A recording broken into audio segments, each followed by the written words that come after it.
Greetings, Bill Mensch. Greetings, Jim Hey, Sure. Bill.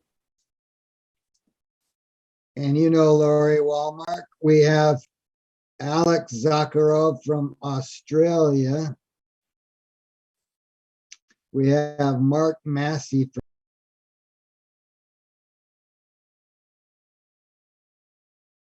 from We have Achim Bache, if you pronounce it correctly, from Germany.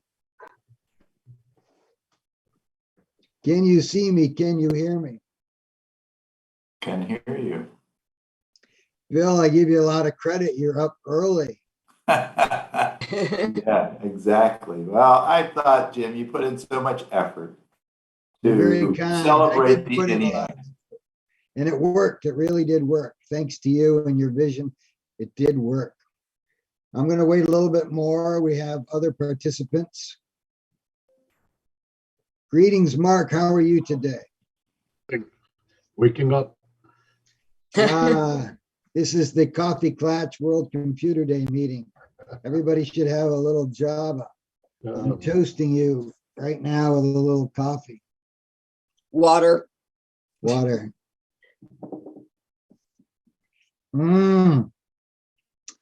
Achim, he has some. Alex, you have Coffee. you're having coffee? Yeah, it's a coffee. Very good, very good. Looks like espresso, perhaps. Excellent. Thank you for joining in. I'm not quite sure how many people will join in. It's quite something, but welcome to World Computer Day. I am wearing my sweater because it's the thickest sweater I have. It has a little bit of a downhill skier motif from Austria or Germany or Switzerland. I'm in solidarity with all those at the Olympics now, doing the Winter Olympics, downhill skiing and the luge and the Super G. You know, they go 100 miles an hour in Super G. Who can do that? That's just craziness. Can't even imagine. I can't imagine. It is 5 degrees here, like 0 degrees wind chill factor here in Westchester, Pennsylvania. There's ice and snow on the ground. It's a very cold day here in Westchester, and you guys helped me warm it up with some coffee. Thank you very much. I'm not sure how many will join, but we are now 4 minutes in, so this might be our assembled crowd. And this is World Computer Day. Here's our logo. It was very successful. I must tell you, you can measure success by many factors. One of which is donors, dollars funded, over $7,000 of donation, which is just unheard of for a little private little group. We got over 10,000 likes and hits and forwards with our hashtag World Computer Day. And it still isn't over. See, open the chat box if you can. And the chat box will have extra things that are here. We're welcoming Steve Cass. Stephen Cass, welcome to World Computer Day. Hi, thank you. Good to see you. Great to be here. We're celebrating the Coffee Clatch Hour for World Computer Day. And what are you drinking in terms of coffee today? Oh, I just have there's a really great coffee place around the corner from me, so I just have whatever their house blend is. The house blend. Okay, good. I understand the house. I'm having the house blend too, which is mostly decaf, a little bit of real. Thank you for joining into the Coffee Clatch Hour for World Computer Day. Our big event was Thursday, but this is officially the day. Why is today the day? It's because this is the day the Eniac was fired up. We know that we're in vacuum tube alley, and the first switches were vacuum tubes. And then people like Bill Mensch came along and made the first switches that were useful at this company right here, MOS Technologies. We're going to have Cedric jump in from the Heinz Nixdorf. No, from Bolo Museum. Cedric, greetings. Welcome from Lausanne, Switzerland. Cedric Gaudin of the Bolo Museum. Hello, Jim. And you recall the famous demonstration of the AIM 65. Bravo. Very well done, Cedric. Thank you. These are celebrations of the MOS Technologies company of Valley Forge, Pennsylvania, who created not only the AIM 6502 chip, but this KIM-1 board. We think it's a revolutionary chip on a release right from southeastern Pennsylvania. And I teased my older daughter that she was named after the Kim-1. Oh, nice. Very good. And my younger daughter was named after the Lisa. So Wow. not really in either case, but it Well, works. why not use it if you're a computer family, you're deep into it. Well, so today we're celebrating MOS Technologies of Valley Forge, Pennsylvania. It's really a great little company to study because it had a run of about 30 years. It's really a representation of companies in the computer industry, right? They reach out, they innovate, they come and go, they create some milestone technology, and I love this Ruby Lift image. I don't know if you've seen this. I want to have it on the wall in the Camp Museum someday, but this is a sort of a miracle. Bill remembers all of this layout stuff. This was laying out before computers laid things out. They actually did hand pressing of things. Bill can talk a little bit about that. We've got an hour here together with coffee and donuts. Steve, did you bring donuts for everyone? I see you munching on something there. No, this is a classic New York bagel, which I also Bagel. Did you bring bagels for everyone? Afraid I did not. Maybe you could put up like a digital picture of a bagel and we can all share a digital bagel. Anyway, welcome to World Computer Day. Mark Massey has joined us from Virginia. He helps coordinate the Women of Eniac project. Thanks, Mark, for joining in. So I meet people I never would have dreamed I could meet in these events. It's really quite remarkable. Alex chimes in from Australia. Who would have thought we'd have somebody from Australia, somebody from Germany, somebody from Switzerland, Bill Mensch from Arizona. Steve, you said are you in Manhattan? Are you in New York City? Where are you? I'm in New York City. I'm out here in Queens, right on the Queens-Brooklyn border. I'm sorry I caught you with your mouth full of bagels. But we're all friends here. Welcome to World Computer Day, the official day when the Eniac was switched on, right? 76 years ago today. We had our 75th anniversary last year. And as you probably heard, at the end of the Eniac Day last year, we were all let down. We were all depressed, like, why can't we do this again? And we said, nobody really wants to celebrate the 76th anniversary of the Eniac, but maybe they'll celebrate something else. So we looked around for World Computer Day, and the URL was available, worldcomputerday.org. People thought, why not? There is no World Computer Day. How can that be? There's Take Your Child to Work Day. There's Valentine's Day. There's every day you can imagine. There's also a World Computer Literacy Day, but that's not the same as World there is Computer a Day. World Computer Literacy Day, exactly. Well, I'll have to look for that one. That's Yes, right up my alley. So when you type # or hashtag World Computer Literacy or World Computer Literacy Day, it'll come up. So we saw that and we recognized it wasn't a competitor, but a partner. And if you use the hashtag World Computer Day and post, you'll see searches on our hashtag World Computer Day. And up will come many World Computer Literacy Day events. Started quite some time ago. a great, laudable initiative to increase literacy of computing. So our job with World Computer Day is to celebrate computers and the people who made it happen. And we capitalize the IT in the people who made it happen. Made it happen. We say IT happen. So it's a little bit of a play on words there. And we've incorporated that in our logo. So celebrate computers and the people who make it or IT happen.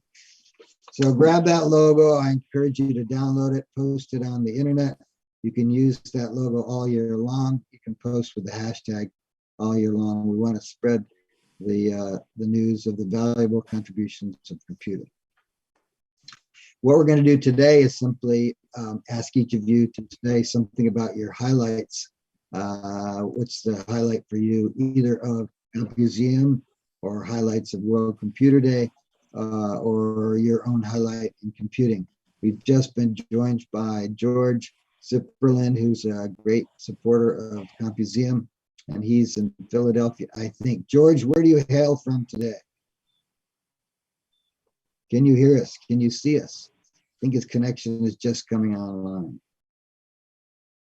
By the way, thank you for turning on your cameras.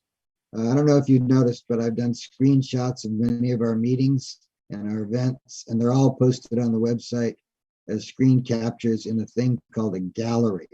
So in the gallery on the website, you'll see people's faces in screenshots. It's really quite remarkable. It's the best we have today now. Instead of meeting in person and being around a big cocktail table and somebody saying, smile, and you say cheese, and they take a picture. Nobody does that anymore. Now we have screenshots of screen captures of Zoom meetings. So if everybody would smile right now, I'm going to do a screenshot. Yeah, nice, very good. Got it.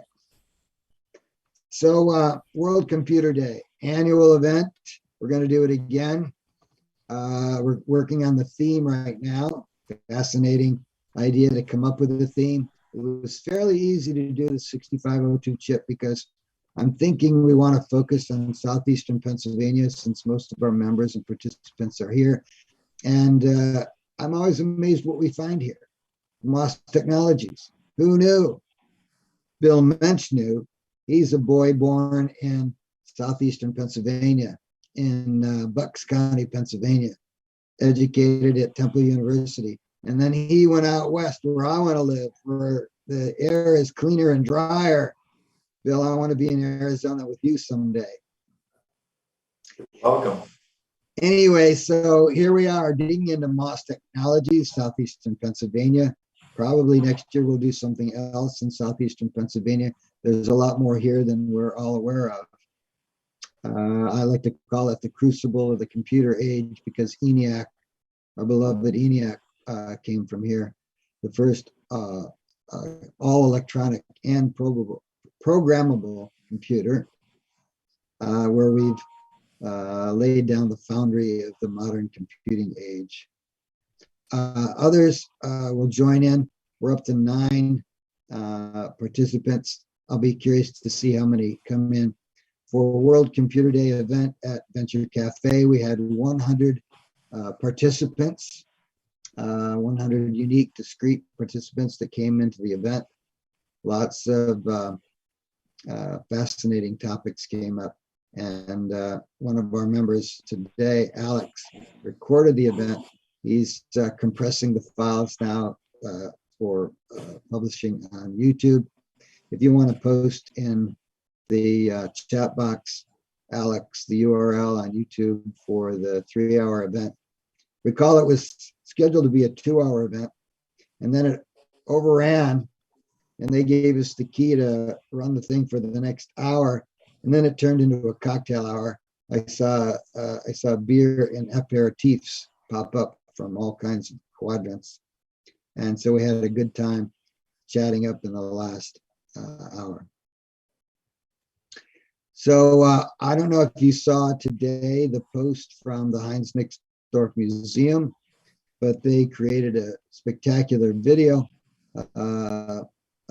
structured video of a celebration of World Computer Day and the 6502 chip. So I encourage you to watch that. I watched the entire thing. It's about an hour long. You will not be disappointed. Lots of discussions of 6502 and the Apple registry and the Apple computer that's in the Heinz Nixdorf Museum.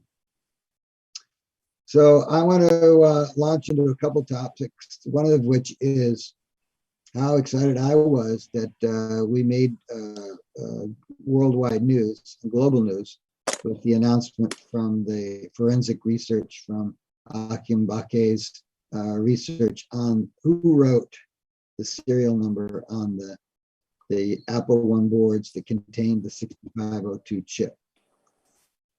And I have many things to say about this. I'm very enthusiastic about this announcement. Arda, welcome to World Computer Day celebration. Just so you know, there are no viruses on my computer. So if you don't want to wear your mask, you don't have to worry about viruses from my computer on this call. Okay, I am in my classroom Ah, wonderful. at Bucks County Community College. Wonderful, wonderful. This is an honor. Thank you for joining us from your computer classroom in Bucks County.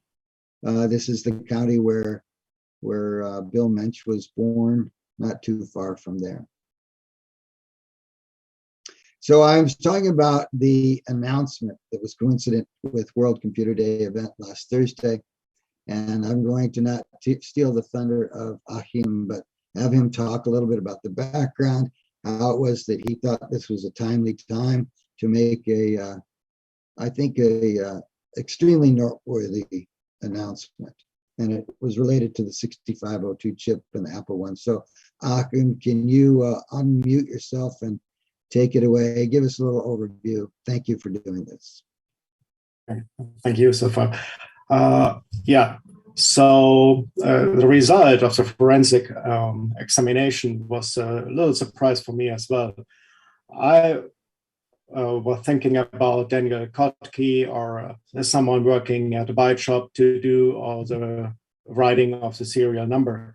But, well, it was very clear. I had two Apple-1 at PSA in Los Angeles, and both times the result was 100%. It is written by Steve Jobs himself, which is pretty much for people interested in the history of Apple computer sensation. I agree with that. So talk a little bit more, because that people don't think like this, right? We do. These serial numbers are important. How it was that it was handwritten. Nobody handwrites a serial number on anything anymore, right? Everything's digitally pressed in. Why did you become curious? Did somebody else call your attention to it and pique your curiosity? Yeah, I bought my first Apple-1 in 2015, and it has a handwritten number on the back. And so I was very curious, what is this number? It's obviously a serial number, there's no doubt, but who wrote it?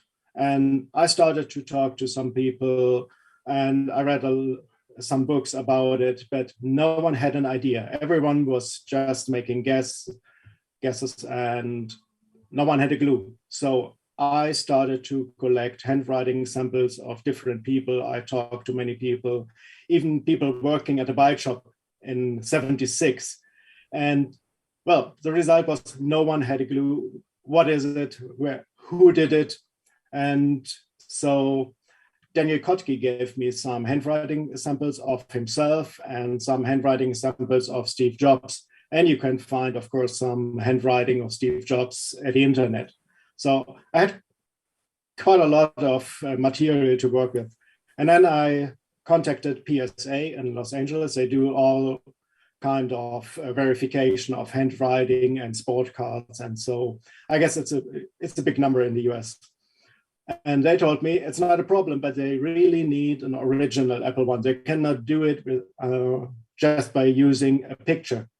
So, and that's not so easy. I have to get some paper for the tax authorization to get my Apple-1 to Los Angeles and get it back and not getting charged both times and paying tax 2 times. So, and that's not so easy. So bureaucracy in Germany and the US is more or less equal complicated.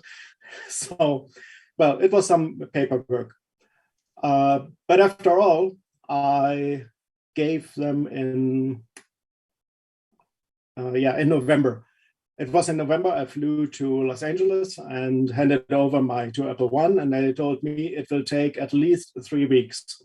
And so I had to wait. And end of December, they had a first result of one of the person looking through the Apple-1.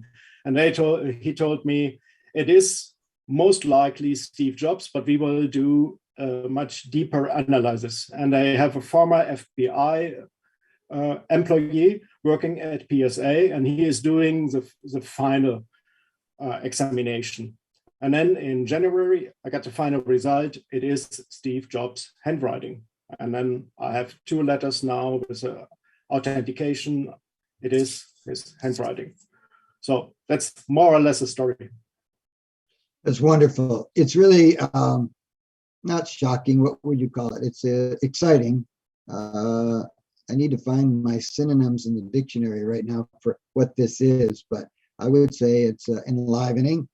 I speculated that the value of these boards would appreciate, and I speculated that these first Apple-1s that had the signature of Steve Jobs would double in value just from this announcement. Now that's a pure speculation, but I would like an open conversation now about what you know about museum objects, curated objects, valuations of objects.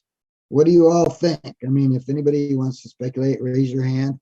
I just want to quickly note that on Wikipedia, it talks about the serial numbers, and it says that they were done by by the bike repair shop. That they didn't know where it was from, so somebody needs to update Wikipedia ASAP. And also, I saw on Wikipedia that the most recent Apple-1 sold for $500,000 US, $400,000 for the unit, $100,000 for the fee for the auction house.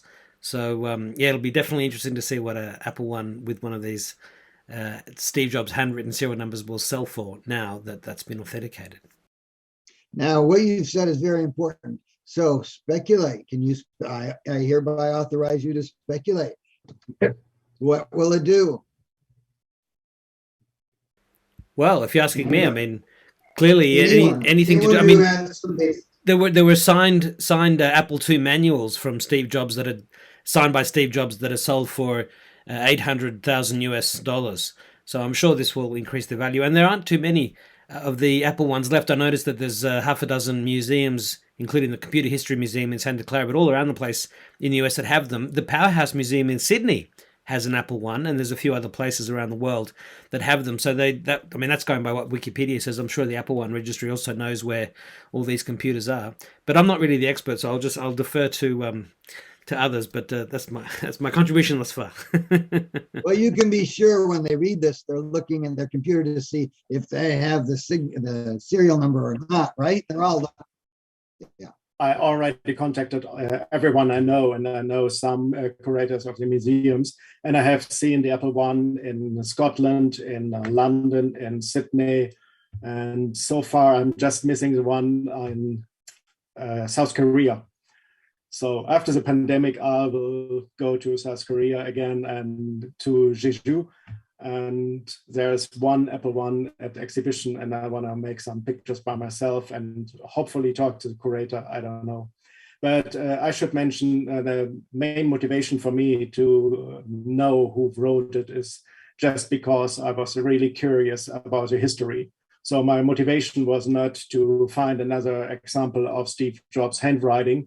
I wanted to know who wrote the number. And if it would have been just someone from the bike shop, the value would be the same today.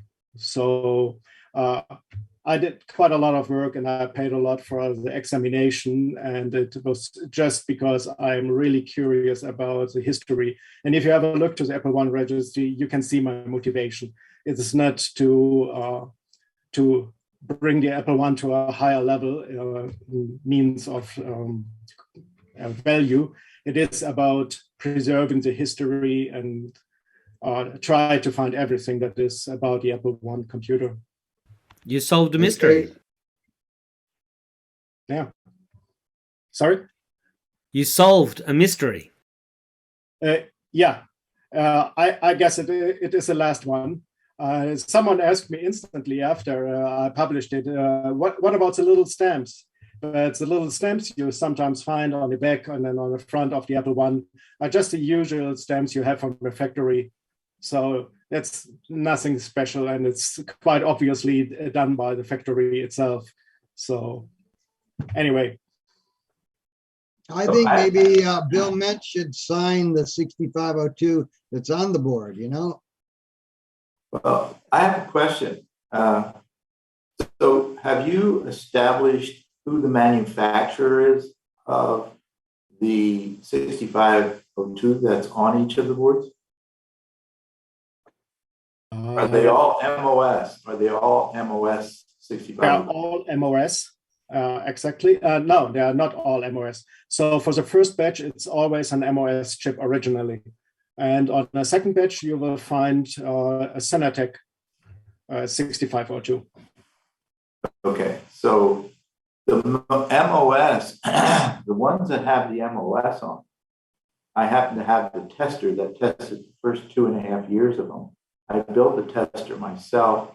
There might be a picture. I don't know. Did I give you a picture, Jim, of that tester? Oh yeah, perfect. I would appreciate it. And I told you already, I would like to have a 6502 signed by you. So, okay, well, come to Arizona and I'll show you my collection of stuff. Okay, I will take you by the word. Or if you want to send me the chip, I'll be happy to sign. I was in Arizona in October last year. So yeah. So the other question is the PIA. I also designed the PIA, the 6820. And when I went to the Henry Ford, and Kristen, who purchased that for $905,000, I have a picture of the top, but I didn't get a picture of the bottom. But yesterday, David Gray, who works with me, when you buy chips from WDC, David Gray shipped them to either a distributor or directly, if you buy them directly. But anyhow, David Gray said that you have in your registry that the Henry Ford is one that has a Jobs serial number on the back of it. Correct. Well, I'm wondering, when I took a picture, I noticed that the date code on the microprocessors, that would be another interesting thing if you want to get the date code off of each of the Apple-1s, and also the manufacturer. Like, for instance, Synertech, was a second source. And one of the interesting things about the history of that is that MOS Technology licensed both Rockwell and Synertech being there in Silicon Valley had a little bit of an advantage for selling products to whoever in Silicon Valley, like Steve Jobs or Wozniak. But one of the things that's interesting is that that AMI chip that was in the Apple-1 that the Henry Ford has, I'm wondering how many had the AMI 6820, and if any of them had the Motorola 6820. I designed the 6820 at Motorola, and I was in second source meetings with AMI that would be how AMI got the 6820. AMI also manufactured the 6800. And so AMI was chosen by Motorola as the second source. Now, what's interesting about that experience that I had at Motorola, helping them basically give the design to AMI, and I don't think Rockwell had the 6820. They had the 6520, which was another one of my designs. The interesting thing about that is that if you collected in your registry who supplied the 6820, I'd be really curious about that, because I have a feeling AMI supplied all of them as a second source, and that Motorola didn't sell any of them. That's what my guess is. And I think that would be quite interesting. Now, one of the reasons. Yeah. Go ahead. One of the reasons why this is important for me and the world is that because of that experience of helping AMI become the second source for the PIA that's used on the Apple-1, if we're going to stick with the Apple-1 as something that has gathered attention, it was that experience that said, wait a minute, how is it that the world's second largest manufacturer of integrated circuits and basically semiconductor products would give up their intellectual property because their customers said that basically you have one factory. If something happens in that factory and we can't get the chips, we are out of business. And so we need to be able to have another source. And so then when I left, now the story I'm going to fast forward, when I left MOS Technology, before I left it, I saw the handwriting was on the wall. This thing just self-destructed. And that's when Commodore and Jack came along. He bought up. This is something that's not really written up, but it was what I remember as what happened. Jack bought up 2 years of calculator chips, and they built up the company. I don't know if they had a couple hundred employees building these chips for Jack, and then he just shut off the water. And then they had to scramble to find funds. And then Jack said, hey, well, why don't I just buy your company? And that's how he got MOS Technology. That's my take when I was there. But when I saw that happening, and then I don't know when Terry Holt left, I don't know when some of the other characters left, like Rod Orgel was one of the early ones left. And anyhow, so that was in 70. Well, we introduced it in 75, September 75. So it was early 76 that the wheels were coming off. And so that's when I put together a little business plan for the Western Design Center. I called it the Western Design Center. I was going to go not public. I was going to announce it. I was going to start it on July 4th, 1976. So you can see what was going on back then. It wasn't that we were happy at MOS Technology, because it was going in a different direction than what I had thought we were going to do. General purpose microprocessors, general purpose interface devices, things like that. Not something that's specifically for a TV, such as the video interface chip or the sound chip. And so those were things that I knew were going to be, they were going to be popular for a little system, but not generally, because there were other CRT controllers, there were different kinds of things like that. And you knew that there was going to be a lot of other companies jump into that peripheral market for what we have now for our awesome displays that we're on right now. So what happens then is I can't get anybody to work for me, because, I was probably hard to be around, because I knew what I wanted to do, and I wasn't going to take no for an answer, and I just was going to make something happen. And so then I quit. In March of 77 is when I actually quit. And I went back to Arizona to work for Integrated Circuit Engineering. It was there that, again, I found that, well, ICE was a consultant to industry. They helped set up UMC. They helped set up TSMC. They helped the World Bank fund these places because they knew integrated circuits.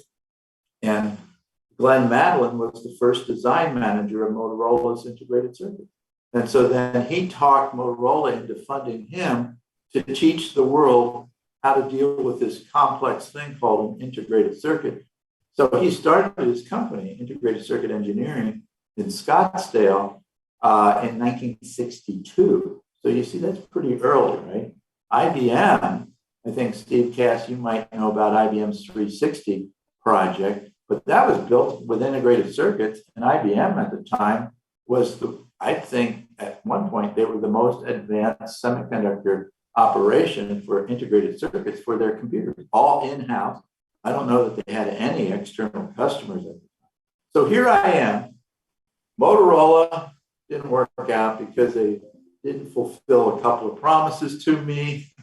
It was one of these things where I'm an idealist, or I was at least, maybe I still am. And that means that I couldn't stay at Motorola because they broke a couple of promises. They were big time promises witnessed by others. And so you go, well, I can't stay here because I can't stay with a company that breaks its promises. That's just me. But I didn't want to go to Texas anyway, so that's why I came to Pennsylvania. But then MOS broke. Then I'm at ICE, and it broke because they didn't really want to design integrated circuits there. They just want to talk about them. So I'd get migraine headache. So I'm making my trip back now, circling back to the AMI chips on the Apple-1. So the AMI chips on the Apple-1 is an example of the fact that I'm thinking the industry is broken, that we need to have access to these designs that people want without having to find second sources between two companies like Intel and AMD. I mean, what's going on there? What's still going on there, right? And so what I'm saying is I decided to free it up for the masses. And that's what I had on my little business plan. Technology freedom for mankind. Something like this, right? And so what's interesting is that I started licensing it for a fee. And then people from all over the world came to my office there in Mesa, Arizona, which if you come there, I'll fly the German flag. I have the German flag because that's what I do. I fly the country flag from when somebody visits me. I have two flagpoles.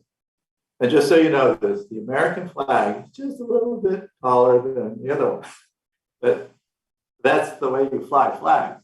But when you look at it, you'd say, no, they're the same thing. They're the same height. But anyhow, when you look at it this way, you look differently.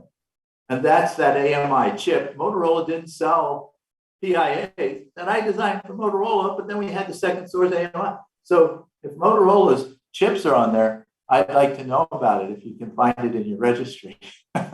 So it's just a fun fact that I think you like fun facts, and that's a fun fact.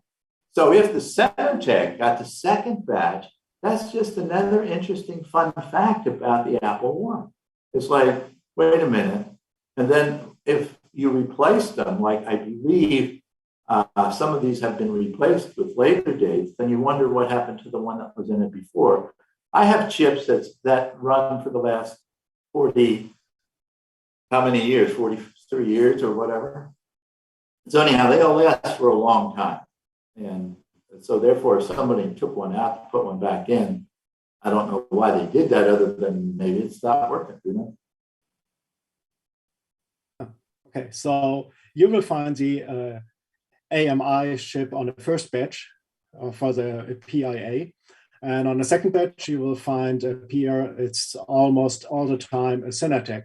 But many people replace the Cinetech with a Motorola just because it looks very nice. It's in a ceramic case and, well, it's really shiny. You will find even on some Apple-1 that are from the second batch, a MOS chip on the used for the CPU, just because it looks much better than the plastic case.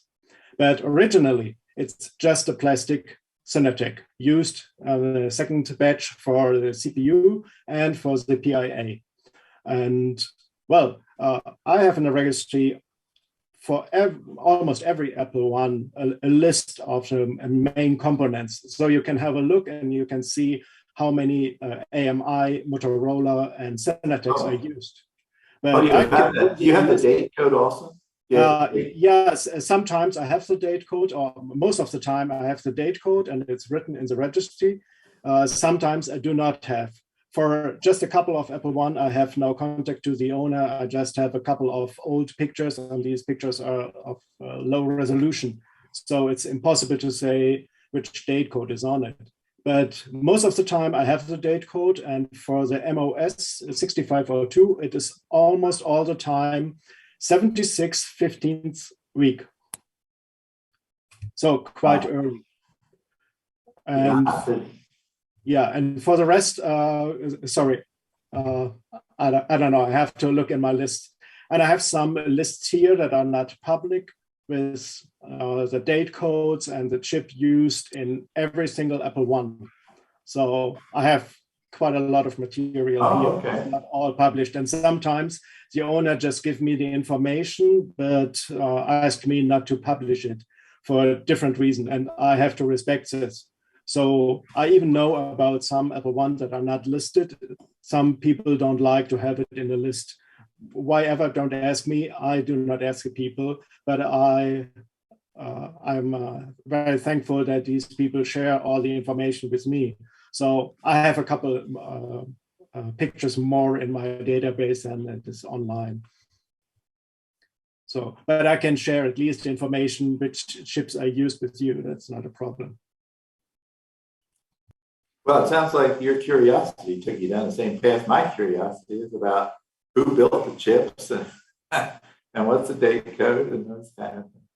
They're fun things to figure out. Yeah, no problem. I can send you a list maybe end of week.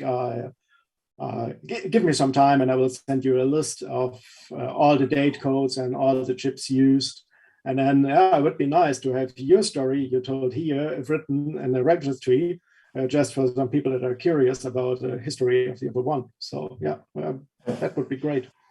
Well, everyone, we have about 15, maybe 20 minutes or so. If you have a question, I want you to ask anyone on this call, ask them your question. Go ahead. Anybody, just raise your hand and shout out your question.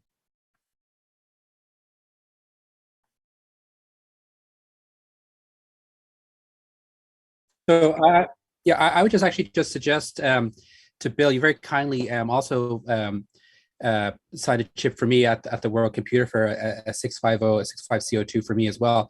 But it occurred to me afterwards, just in terms of a fun. I mean, I've seen some other people.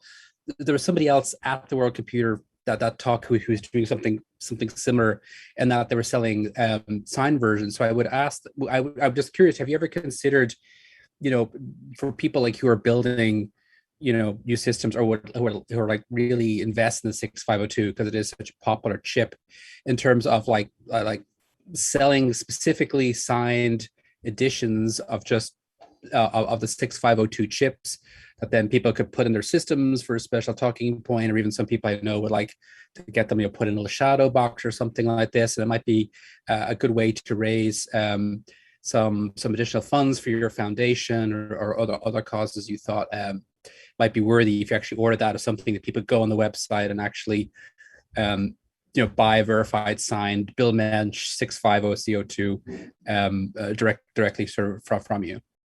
Well, thanks for the idea, Stephen. Actually, Vintage Computer Festival, it could have been 5 or more years ago. I gave them, as a fundraiser, I think 20 signed chips with a certificate of authenticity. And I numbered them, and I numbered each of them. And I still have 75 maybe. And so I would give you one that I signed a few years ago with a certificate of authenticity. But Stephen, I have thought about that. And there's some other things along those lines I've thought about. But I do have some. I have signed them. I signed the whole batch in one day it was, I think, 100. I think I had 100, and I kept the lower numbers. So, so I don't know how many of them I have. But the other thing, if you're looking at collector's items, there were 200, right, Akim? There were 200 Apple-1s built, right? Correct, 200 built altogether. Yeah. There's only 100 Mensch computers ever built. And I still have like about 25, maybe 30 of them.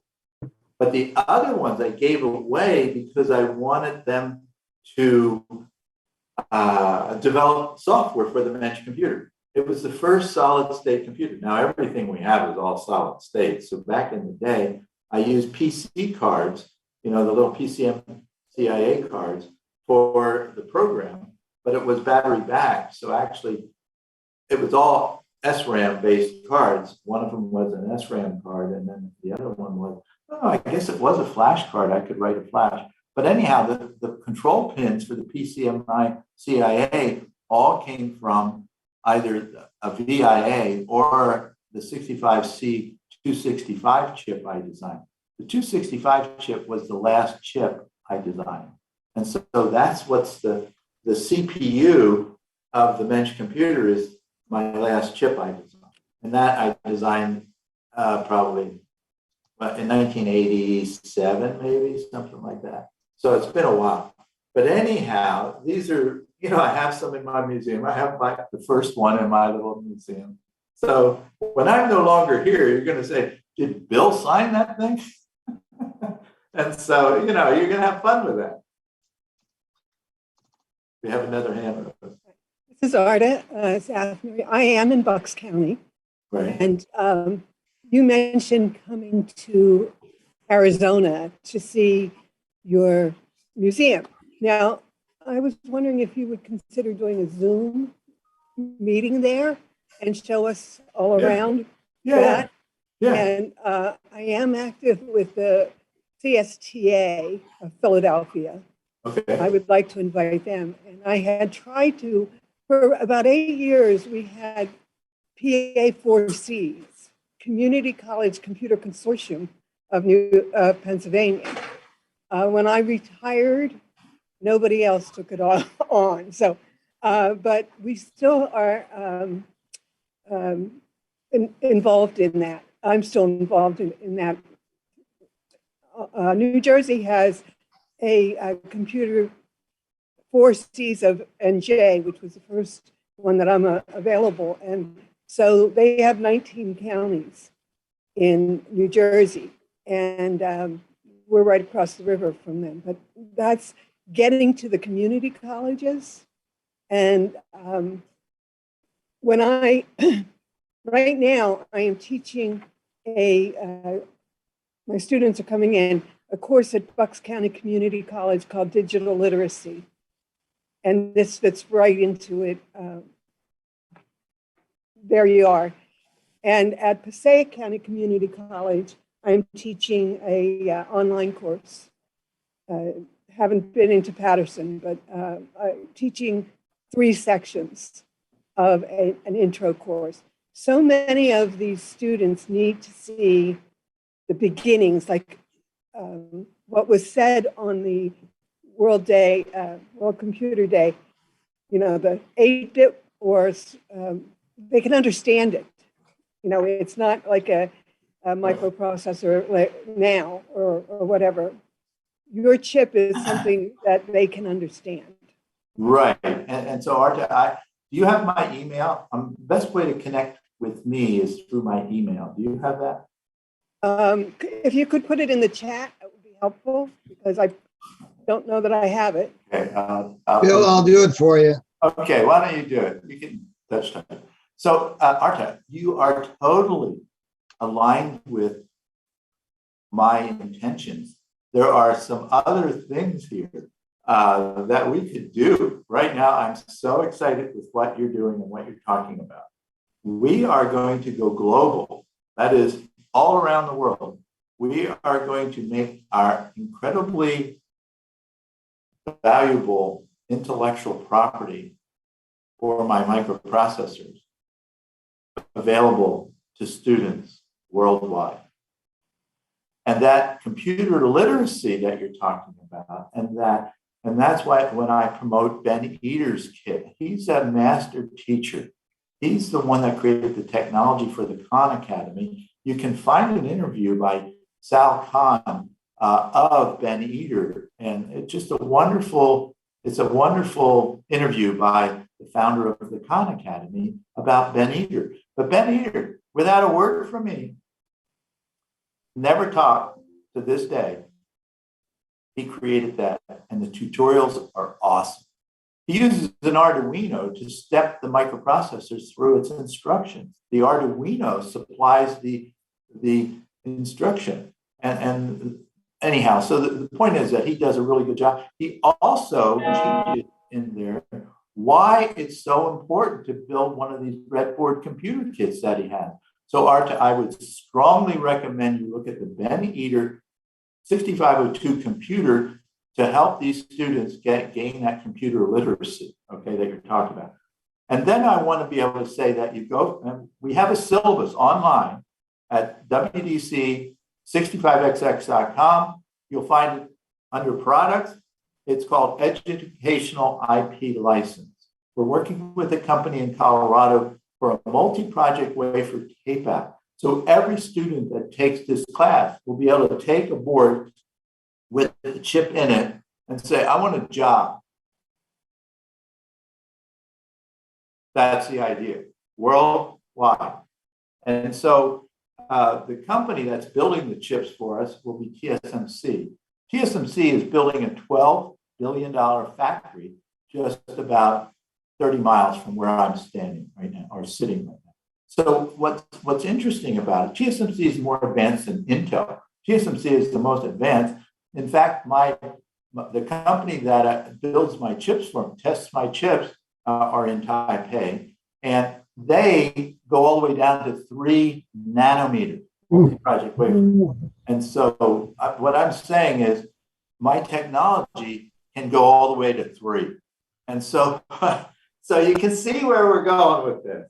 Once we get the students to know how to design with this technology, how fast do you think a 3 nanometer 6502 would go? With the memory totally on the chip, so every data path is known. It would go at least twice anything Intel and these other guys would have, because it's simpler. And it can go faster, but it's not RISC. It's not reduced instruction set. It's got a robust instruction set that we all know was used in the Apple-1. So there you go. I brought it all back. But I was I'm going to go. My class is here. Oh, okay. Bye-bye. Well, I have a question about your perspective on things. You have had a long career now. Over the career, what was the most interesting to you application of the technology you developed? And similarly, what do you think was the best, whatever that might mean to you, application of the technology you developed? You're asking me that question? Yes, sir. Well, I've thought about that. I thought about that question a lot. And I mentioned to you, I think I mentioned on Thursday, or that was the day we talked, I mentioned that Apple was the only company that used all of my designs. Not all of them. Yeah, let's say, well, not all of them, but the O2, the original, CO2, the 816, the 22, the 20, the 21, all of these chips I designed. Apple, when someone says, well, which computer company or which computer is your favorite? It's got to be the Apple-1 and the Apple-2. I mean, MOS Technology, in all their wisdom, and they made the 6510. So they did that to prevent someone else from doing the same thing. So they controlled the 6510. They didn't use the 816. They never licensed the 816. So although Commodore in Southeast Pennsylvania is a great place to start, I would ask Stephen Cass to talk about how IEEE probably had its roots there in the Philadelphia area, maybe New Jersey area, maybe, but the details are different. But let me go to the next one, the next question you have. I mean, the question you have, which application? It's got to be the one. I get emotional about this. It's the one that's the very most personal computer known to mankind. It's not an Apple. It's not an Atari, which is another popular one. I love the Atari as well. It's the one that I still get royalties on, that keeps people alive, one heartbeat at a time. The defibrillator and pacemakers. Intel never built one. Motorola never built one. A couple of other companies have built one, but now Medtronic and the big pacemaker and medical electronic companies, they have their own now. And they follow a RISC thing. And I don't know if they use an ARM or a version of the ARM, or they'll probably go to a RISC-V at some point, probably, as it gets smarter and smarter. There are things like power management and other things. And so my answer to your question, it's the pacemaker. Thank you for saving my grandfather's life. I'm sorry, your microphone broke up. Thank you for saving my grandfather's life. He had a pacemaker. Oh, you're very welcome. Yeah, my uncle had it, my wife's mother, my mother-in-law had one. The one that is the one that collected all, I have about 6 licensees. One which was surprising, before the wall came down in Germany, before that wall that separated East and West Berlin, a guy from West Berlin licensed my microprocessor. And he had a company in Washington, state of Washington, and I licensed. I think Lake Oswego is where, if I've got the right place. But anyhow, it's another interesting little tidbit. So back in the day, and the 6502 found its way behind the Iron Curtain. And, you know, just fun facts, you know, I don't know who all, but there is another company out of Moscow, it's called Smarty Kit. It uses 6502. A Smarty Kit is a little computer kit, and somewhat along the lines of the Apple-1 type of a product, just a simple, it's like Ben Eater's kind of a thing. Has a 6502, 22, and things like that. But anyhow, these kind of things are why I never sold one share stock, 100%. And I just love being able to connect with people like you. Well, Other questions, go ahead. Oh, one other tidbit. I was the first company as a fabless semiconductor company for microprocessors.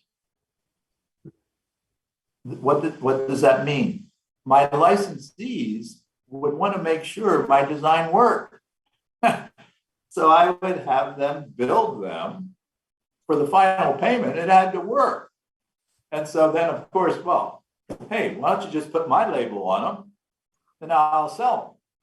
Of course, they're selling me. My licensee is selling me the chips. So what do you think my advantage would be in the market? 0. So in other words, I was chumming the market for their production volume.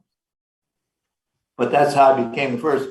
My most favorite licensee of all time was Sanyo. Sanyo built wafers for me and sent me wafers. I still sell chips off of the wafers they gave me. And so they give me a whole lot of wafers. And so when the fabless semiconductor organization started, they wanted me to be on the founding board of it. And I turned them down because I already had figured it all out. And they're trying to figure it out. And I'm thinking, hey, I don't want Sanyo to think I'm joining this organization because I'm not getting the good service from them. So I didn't even bother joining it. I just stayed with Sanyo. And now it's TSMC. TSMC has been my supplier for 20 some years now. Our yields, when you go back to the yields that those first microprocessors were from Motorola and MOS Technology, if we got 50% yield, we were doing good. I just checked the data yesterday. We've come down from 99% to now I would say it's 98%. I don't know if the COVID had something to do with that, but we lost 1%. Even at 3 nanometer? Pardon? Even at 3 nanometer? Are your yields that high with that ultra small? At least to me, it's ultra small. Okay, well, I don't know what you were asking me. Your mic is breaking up. It was saying that are you getting those yields even at 3 nanometers? But I mean, I guess the other question is. Oh no, we don't do anything at 3 nanometers. Our chips run at 5 volts. They'll go all the way down to 1 volt. That company I was telling you about in West Berlin, they licensed my 134 chip, which you can buy them. You can buy them on a board like this, right? So you can buy them right now from Amazon or wherever, Mauser, or buy them direct from us. But anyhow, that 134 chip, they ran down to below 1 volt. And so they wanted to see how low they could go. And so, but of course, how do you interface with it when it's running at 1 volt? This is 25 years ago. But anyhow, our geometries that we use are the 500 nanometer. So we run on the 500 nanometer, and that's where we get 98% yield. But I don't know if you know the scaling, but when you go from 500 nanometers, that's 5 volts. 350 nanometers is 3.5 volts. 250 nanometers, 2.5 volts. So as you go down, you start having to do things like go to lower than a volt. And when you go through that, the geometry scaling like that, the leakage current is a big deal. So you have to be able to manage the power, and it's a really complex power management. I have patents on the original power management that was used in the PCs, but when the company wanted to Acacia Research, I think they sell patents. We had an agreement, but then my patent was probably 10 years from maturing or going out of protection from the patent office.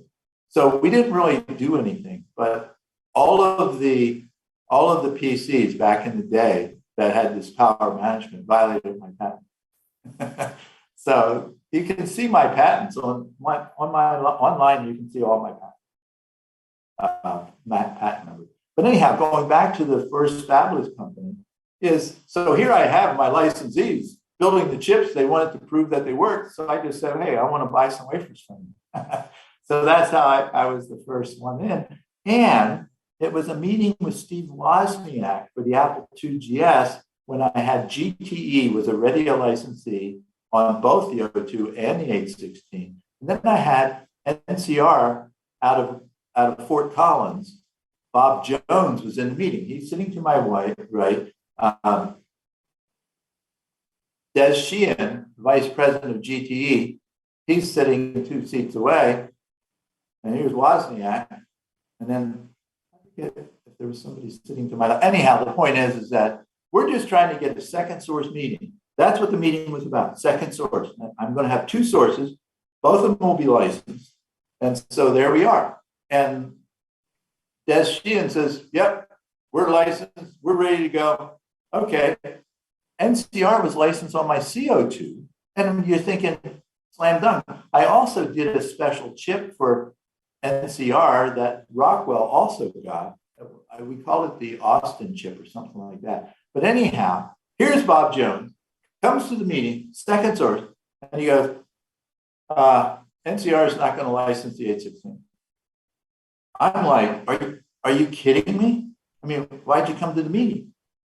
Well, I go, this doesn't make any sense. I said, Woz, you have some custom chips in your Apples, right? You have AMI build them, correct? Yeah. I said, okay. AMI will build the wafers for me. You get to pick the wafer manufacturing, whatever you want to do, because you have that opportunity. And so then what I'm going to do is they'll build the wafers. I'm the second source. That's how I became that second source. And that's how I became the first fabless semiconductor company for microprocessors. Oh boy. We lost Jim. I'm sure he'll be back. Look, just whilst he's gone, I don't know if people are looking at the chat, but the 3-hour video from Thursday the 10th at between 3 p.m. and 6 p.m.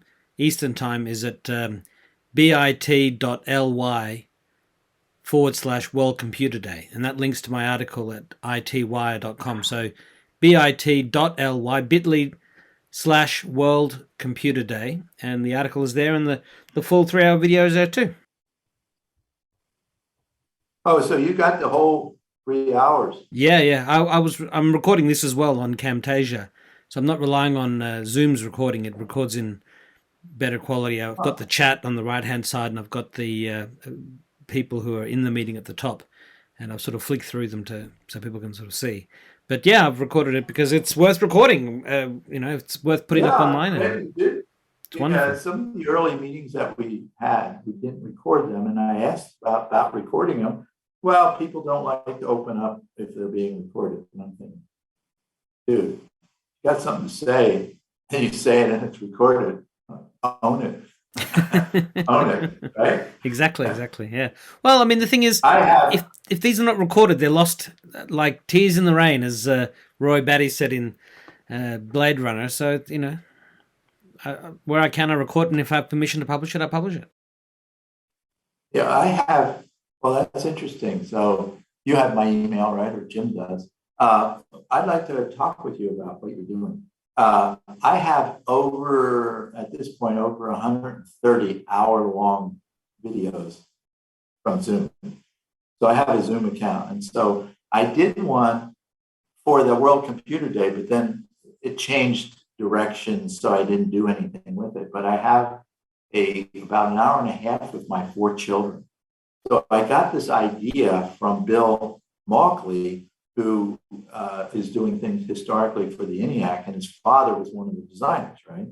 And so when I saw them talking on a year ago, when they were the children of the designers of the Eniac, I'm thinking, oh, but we don't have the designer.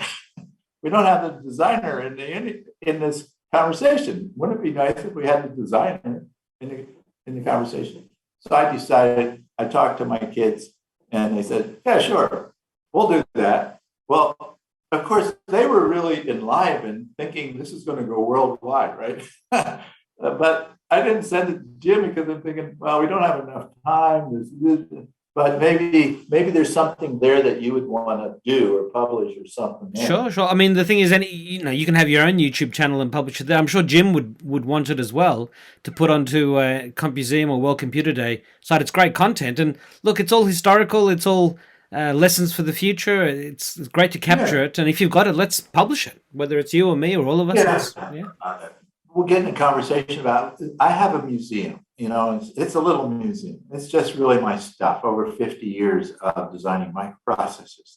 I've been designing from the beginning of the microprocessor to this day. And what I was just talking to Arta about is this idea that right now, because of the simplicity of the architecture, that's why it was used. And that's why it's a good stepping stone into the future, because this is where it started. That's where the Apple-1 comes in. That's why the registry that Occam's got is so interesting for good reason.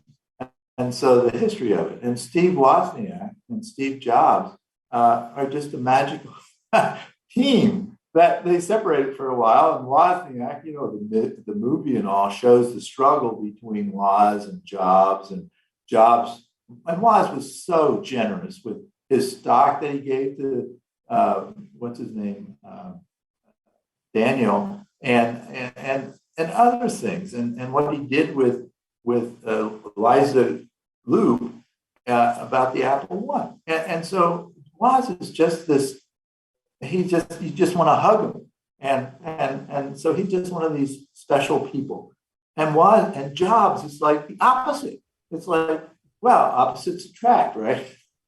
And so this story is all about that. So I watched that. And when Jobs passed away, I get emotional about this too. When Jobs passed away, I still feel those emotions. I got some flowers from the local city market and I put them in the corner of the Mensch Spark Shop.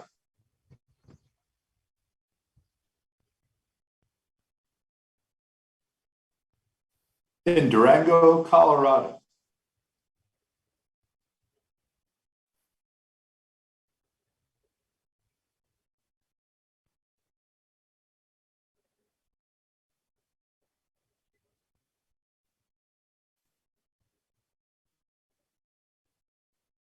Somehow,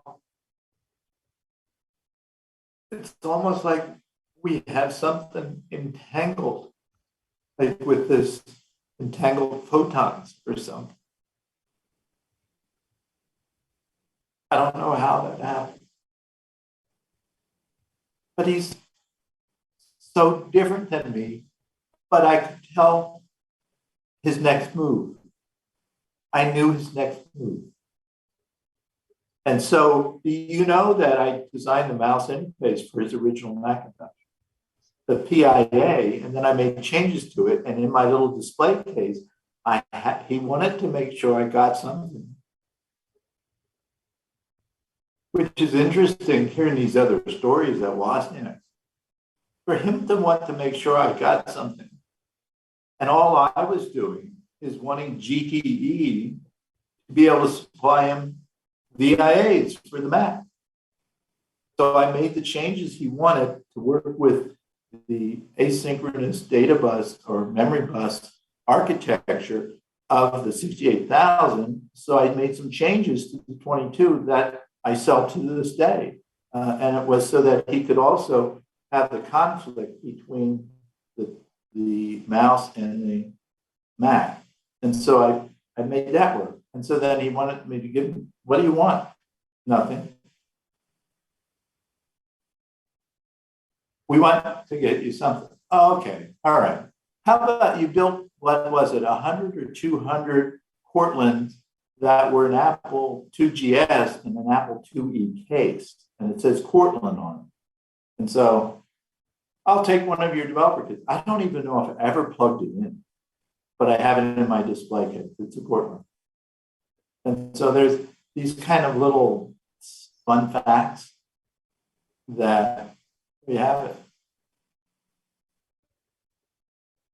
Now, Bill, I did ask you the other day, but I don't know if you could mention it again briefly, but the 6502 and its descendants are still on sale today. They're still being used today. You still, can you just briefly tell us about that? People can come to the Western Design Center, but anyway, I'll let you explain. Could you ask me the question? Oh, well, just tell us briefly, how is the 6502 and its successor still being sold and used today in 2022? Yeah, we sell them all over the world, and we build them off the same basic design. We changed them so they're fully static. All of our chips are fully static. That's how Ben Eater can do what he's doing with his kits, is because it's fully static. I made them fully static for the life support. So you could go through a scanner and not lose the microprocessor because of whole electron pairs that are generated from some radiation. And so that's why I did them static. So everything's static. And so that's what you can buy today.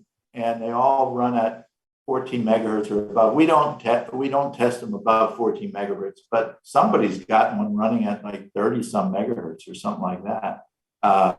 So they optimize it. It's another one of these fun facts that I can a registry of the fastest 6502 is off the same mass set, right?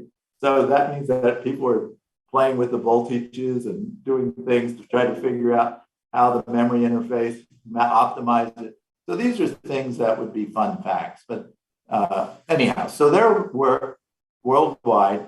We sell through Mouser, one of the big distributors. They're our major distributor, electronic distributor. We also sell our boards through Amazon. We sell them directly. We have some boards like this one right here. This is I call this my Mensch. So this has the same design in it. This uses RTL, so it's a Verilog. And so this is going to be in the kit. And this is part of our design. If you Google the educational IP license, it has a syllabus in there. And the syllabus is what we're fulfilling with some of our recordings, some of our technologies, and others. And so like Ben Eater would be one that we would be recommending because he said some really good work. So you can buy these chips to buy the boards. We have all of our chips are on a board. That means that you can experiment with them. All of them are powered by USB. So all of them can plug into your Mac or your PC or your Linux box, and you can interface with them because it's all USB interface. This is all powered by a USB. We have on these, we have right here is a little I2C from SparkFun. And here's I2C from Seeds. They're out of China. And then we have these out of Bosnia, or I don't know what the country is. But these little guys, like this is a 128 by 128 OLED display color. And so you can buy these. These are Electronica out of Bosnia, or I'm not sure right now. But Electronica is the company. But these are clickboards. And clickboards are little boards that plug into, that's the clickboard. Okay, so this has interesting, it's like 16 pins. So it's 1, 2, 3, 4. Yeah, 16 pins.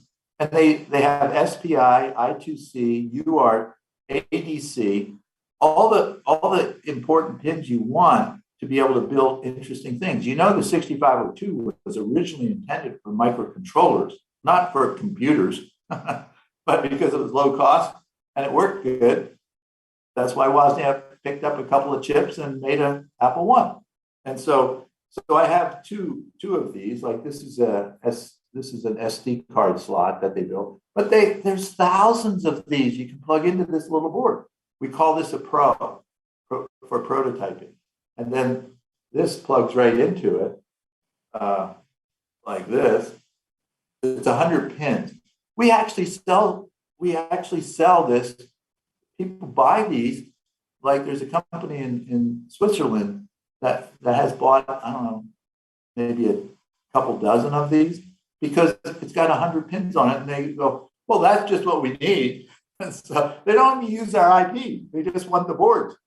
And so this is how this works. And we have a crypto chip, we have a serial SRAM, we have a serial flash, and so you can do a whole bunch of things. This is what the original idea that Chuck and I were working on, but Chuck got away from it with he's trying to do these computers. The pet he was addicted to big systems now, right? So then he did his own company, but then he was ahead of the wave. So then IBM smashed on top of him and all this other stuff that was going on with Chuck. Chuck came back in 2005, and his last 14 years, we were working together again. But you have to know Chuck. If you know Chuck, you know he can evoke every emotion that mankind has. He just want to hug them. And then the other thing is you want to throw them out. because I'm just repeating when I say every emotion, but so you know, anger was one of them. And he was just doing things that he thought was right for himself. And there you have it. But he was a generous guy also. But at the same time, he got mixed up. When he got away from the 6502, he came back to me in 2007. It was 2007. And it was right after the Vintage Computer Festival that I think he virtually attended. That was when he came. He realized that he left something on the table called the 6502. So he was coming home to the 6502. He lived, literally, he's the only person that's lived in my office. You come to visit, it's now a storeroom where we store things in because I'm moving here. I'm on ASU's campus. That's where I'm from. And, but also, I wanted to show you one other thing, and then we probably used up all of our time. But this right here. Yeah, it's still working. That's the Mensch microcomputer. So that's the chip that's in the Mensch computer. I stripped off everything else and I sell this for $18.16, 1816.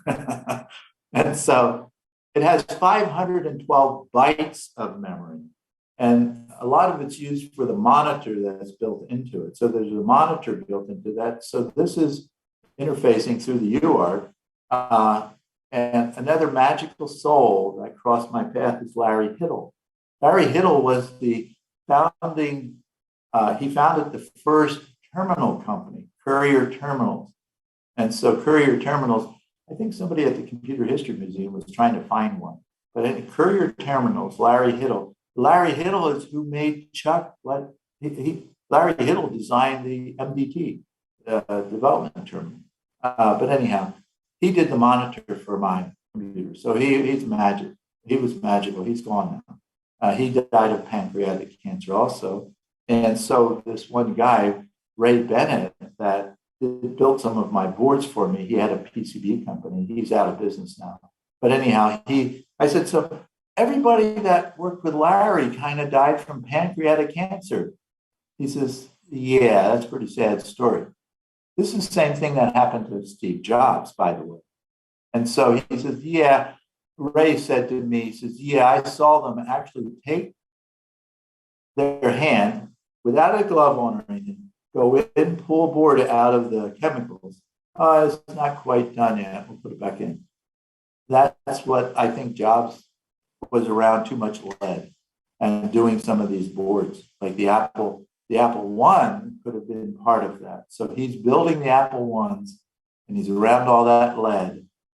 And that's where pancreatic cancer, for the most part, comes from. So it's those chemicals. And that's why where MOS Technology was and all those chemicals in the ground there, it just wasn't maintained very well. But what I did here is I put this together. So I just had some of the pins off of the 265 chip. So you can buy this from I don't know, well, I know from Amazon, you can buy these for $18. But anyhow, then I just wired up some wires. I didn't want a whole lot of wires. Some people put a lot of wires on these. I just want a few wires, thinking I would attract kids because of the flashing lights. This buzzer is irritating, so I don't have this hooked up because it's too irritating. But you can make sound and light flashing. So these are things that I'm doing today. I love what I'm doing. And David Gray is magical.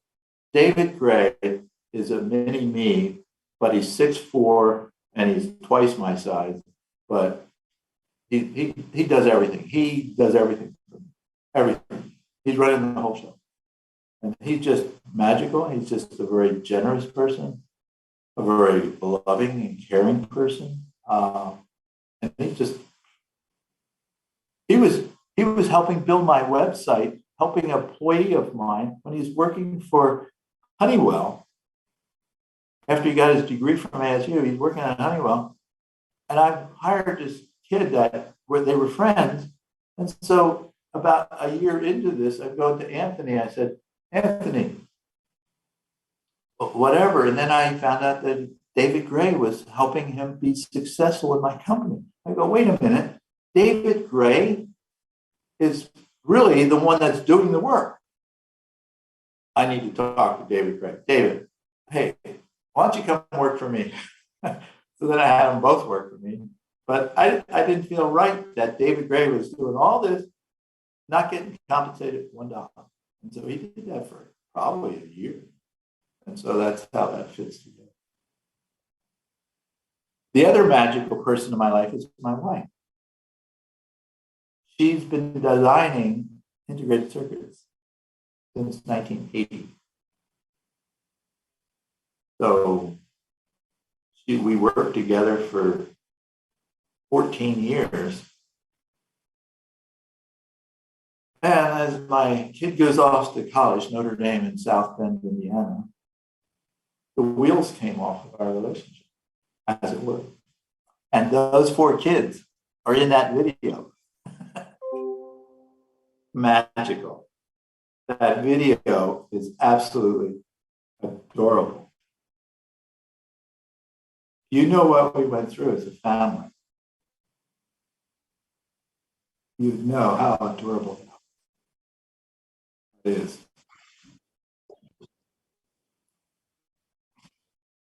Okay, I have to talk to my kids about publishing it though. Right. Anybody in the videos, I need to make sure it's okay. But hey, we're almost 2 hours into it. And Jim left about a half an hour ago. Well, it's been fun.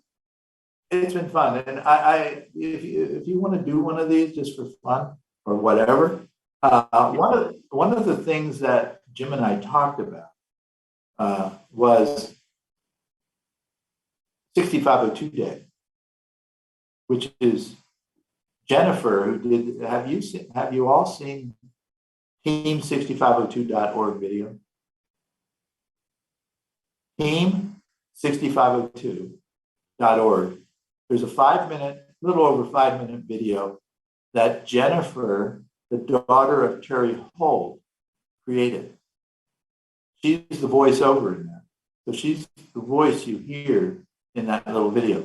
That little video, when she told me she did this video, immediately I go, oh, this is awesome, because she wanted to make sure that the other people on the team, not just Chuck and myself, gets all of this publicity or whatever. She wanted to let the world know that her dad was an integral part of the team. He was the program manager, not Chuck, because Chuck was wild card. He's all earth.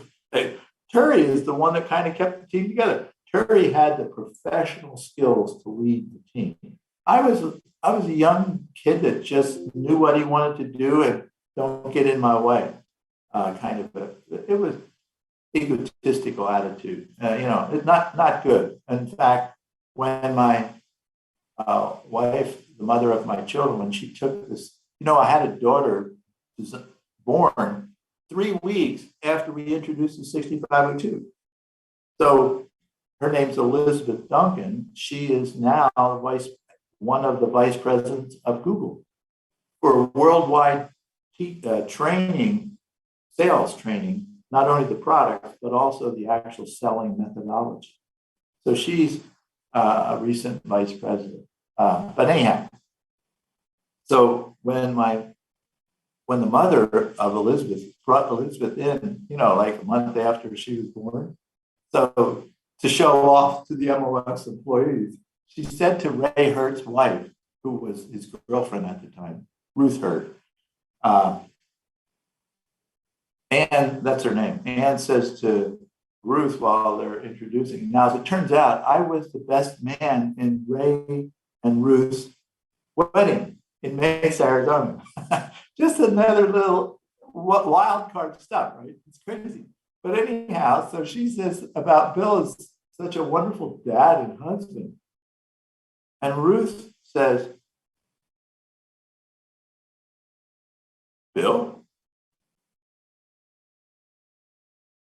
Oh, I can't imagine that. Because I was like, hey, we got to get this done. And we need to do it, right? And so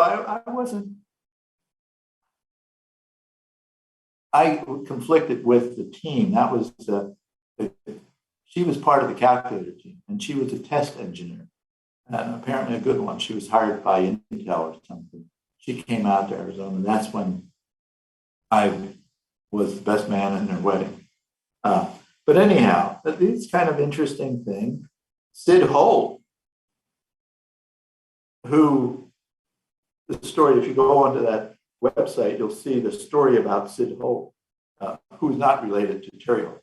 But Sid Holt bought my Mercedes that I had back in Pennsylvania. And I had to put it back together again. I took the engine apart because the head overheated and the head gasket blew.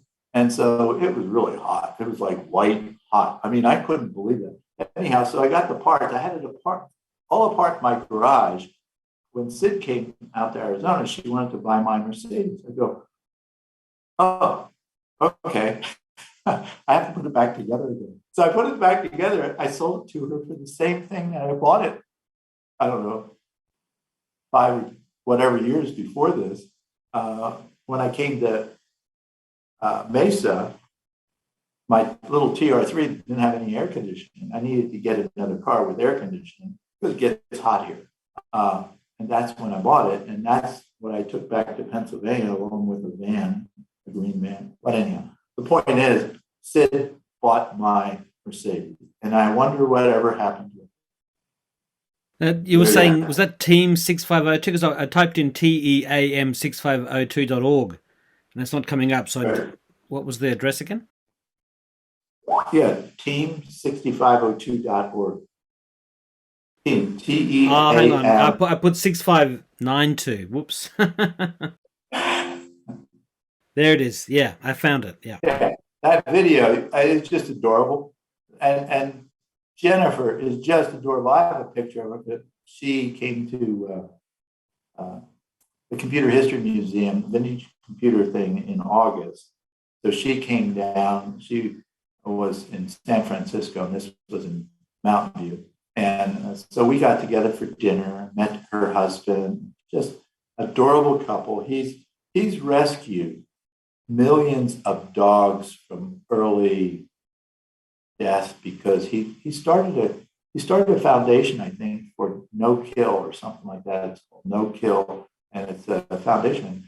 I asked him at dinner, I said, so how many dogs do you think you saved? Oh, millions. He's got like 500 of these places around the world that follow his whatever method. So anyhow, but Jennifer and she wanted to get a picture to show her dad, and then her dad passed away in September, I think. So he got to see his daughter with me. I recognize that writing on the Team 6502 website. It's very. I wrote the most of the thing on the top of the chip Hall of Fame for the did you know that? Yeah. You can tell it's me because it has a reference to the BBC Micro. Whenever people talk about the 6502, I always mention the Beeb, because I love the Beeb, and also because I find it fascinating the sort of the fact that the 6502 is in some ways kind of the godfather of the ARM. Yeah. So that's always a fascinating linkage. It is. It's a wonderful linkage, Stephen. In fact, that's another one of these things that is connecting the dots.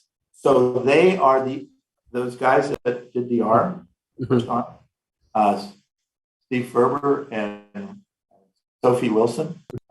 She was known as Roger Wilson when I met her. But anyhow, they came to me. They went to Berkeley first, looking at what's going on with this RISC stuff.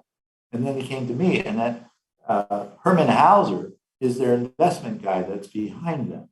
And so he's the one, Herman Hauser is the one that spun out the ARM for the business model, which we know was pioneered by my licensing. But they're the only people ever to ask me how abort worked. So they put abort into the ARM, first ARM chips. I don't know that they have it still. I haven't been keeping track of that.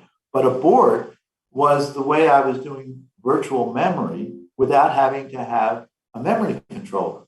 It's just that if you have a out of physical memory location being addressed, you pull abort low, that goes to a abort interrupt routine that now moves memory where it needs to go for the software. And that I followed what I was thinking, which I never really looked at the details of. I had a Prime 550 that I simulated, and that was a virtual mini computer, really good mini computer.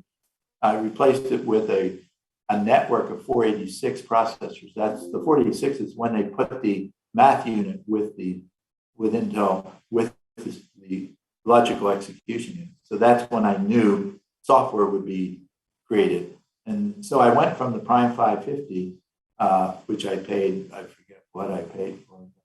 Everything seemed to cost me like $125,000. So then I bought a $125,000 network of 486s. We had to wait for the 486s to come off of the production line. They were all Micron computers. So I still have some of the boxes. But anyhow, so it was a network of, I think I had about 20 of them, all on a network, file server and all that. I had a company install it in my company and wire it all up with Ethernet and all that. It was the highest speed network in Phoenix area, all 486s, all running at a blazing 33 megahertz. So anyhow, that's there you have it. Well, look, we better call it a day. It's 2 hours and 8 minutes. Yeah, my company started up. It's after 8 o'clock. Yeah. Well, it's been wonderful. I'm not sure what happened to Jim, but I just want to thank you very much again, Bill, and thanks also to Hakim there, and great questions from Stephen. And yeah, I mean, Jim was talking about turning the World Computer Day into a World Computer Week.